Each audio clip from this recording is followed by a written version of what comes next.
I'm making matcha green tea chia seed pudding for a healthy dessert.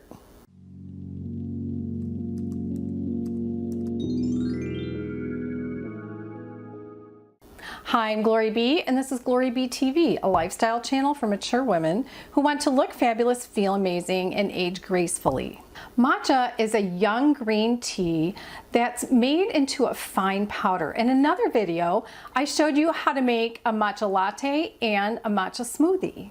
In this video, we're making dessert. Now, matcha tea has a lot of antioxidants in it, and so does chia seed. Chia seeds are also packed with protein, fiber, and omega-3 fatty acids. Products used in this video are linked in the description box below, and the recipe is down there as well. Now, I like to start this recipe in the blender to make sure the matcha gets really well blended. And I'm going to start with either almond milk or coconut milk and blend it with the matcha powder on low.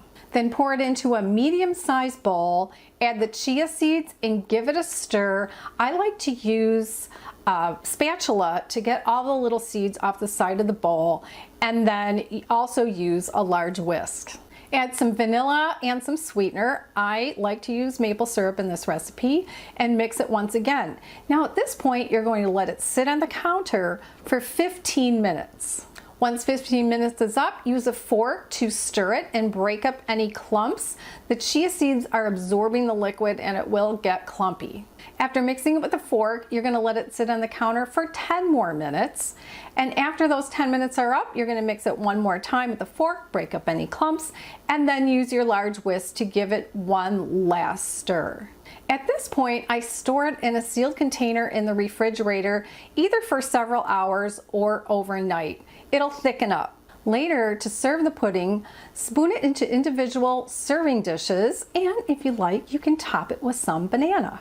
Check out my other matcha video on how to make a matcha latte and a matcha smoothie, and also check out my other chia pudding recipe for a chocolate banana chia pudding. Click its image on the right side of your screen, and I'll see you in the next video.